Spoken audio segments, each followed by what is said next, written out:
ada yang lebih pahit dari berharapnya hati kepada Allah. Allahumma aftah lana hikmataka ya Allah.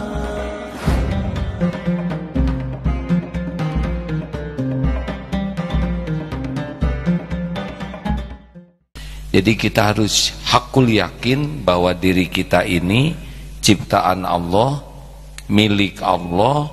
Setiap saat kita ini ada dalam kekuasaan Allah, diurus oleh Allah. Tidak ada yang bisa menimpa kepada kita nikmat maupun musibah kecuali dengan izin Allah. Dan kita tidak akan sakit kecuali dengan izin Allah. Dan kita tidak juga bisa sembuh kecuali dengan izin Allah. Tidak bisa mati diri kita ini kecuali dengan izin Allah. Allah perintahkan malaikat maut mencabut nyawa kita, barulah kita mati.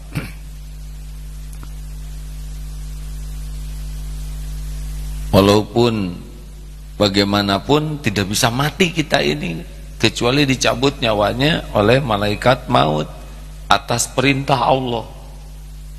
Jadi jalan kematian macam-macam, ada yang tertabrak, ada yang ketembak, ada yang, tapi itu jalan saja. Tapi matinya kita adalah ketika dicabut nyawanya. Jadi jangan pernah merasa kita sendirian dalam hidup ini. Tidak pernah sendirian. Setiap saat Allah wa huwa ma'akum aina ma kuntum, dan Dia bersamamu dimanapun kau berada. Wallahu bima ta'maluna basyir, dan Allah maha melihat apapun yang kau kerjakan. Jadi tidak pernah kita ini ada dalam kesendirian, tidak diketahui Allah. Tidak pernah. Setiap saat kita ini dilihat Allah. Ilmu Allah menyelimuti kita, kekuasaan Allah menyelimuti kita, pengetahuan Allah menyelimuti kita. Dan Allah juga menciptakan malaikat yang Dia perintahkan untuk selalu mendampingi kita. Selalu ada nih malaikat yang mencatat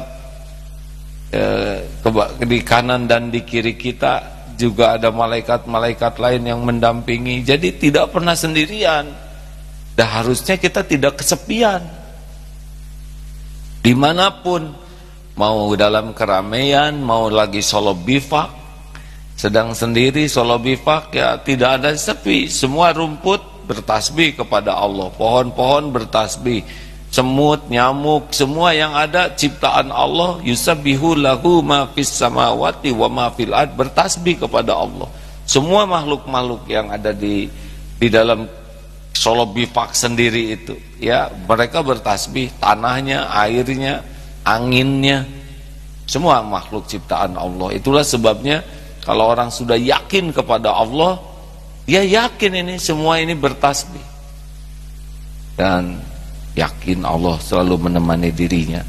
Mau di dalam penjara yang paling sunyi sekalipun, dia yakin tidak pernah Allah luput dari pengawasan Allah, kekuasaan Allah. Dan bukan hanya kita, semuanya. Bukan hanya kita, orang lain juga. Di kelas ya ada kita, ada teman-teman juga ciptaan Allah. Guru-gurunya, dosen-dosennya ciptaan Allah.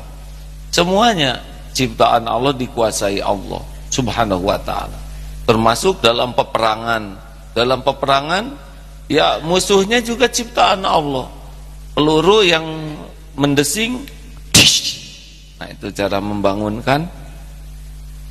Itu tidak ada peluru yang melesat tanpa izin Allah, dan kenanya juga dengan yang Allah tetapkan.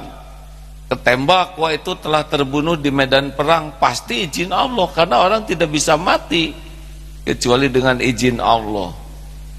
Nah, memang ini agak jarang ditafakuri, tetapi memang begitulah sebenarnya yang terjadi. Jadi kalau ada orang memberi rezeki kepada kita, tidak kebetulan. Ya, yang ceritakan ada orang punya hutang di masjid, doa terus, ya Allah, Engkau maha tahu keadaan hamba. Istrinya sakit, harus dioperasi, tidak ada uang, tidak cukup uangnya. Hanya Engkau lah yang membagikan rezeki. Engkau tidak pernah luput mendengar doa hambamu. Engkau tahu kejadian yang sesungguhnya, hamba mohon hanya Engkau penguasa rizki, hanya Engkau yang mengatur pertolongan. Terus doa sampai ada seorang ustadz di belakang yang mau sholat itu tidak bisa fokus karena mendengar doa ini. Akhirnya ditanyakan, kenapa doa seperti ini? Ya karena istri saya sakit, harus dioperasi dan saya tidak cukup uangnya, dan saya yakin Allah mendengarkan doa ini. Akhirnya kata ustadz tersebut, saya tidak bisa ikut nyumbang sebanyak ini, tapi saya ikut mendoakan, ya Allah kabulkan. Selesai sholat fardu, ustadz itu masih di masjid, tiba-tiba datang seseorang sesudah sholat itu mau bayar zakat. Ustadz titip ini, saya mau bayar zakat. Disampaikanlah ini jumlahnya sekian. Masya Allah, ternyata jumlah ini persis seperti yang diperlukan untuk biaya operasi istrinya. Diundanglah, Pak yang tadi doa sini, coba ceritakan.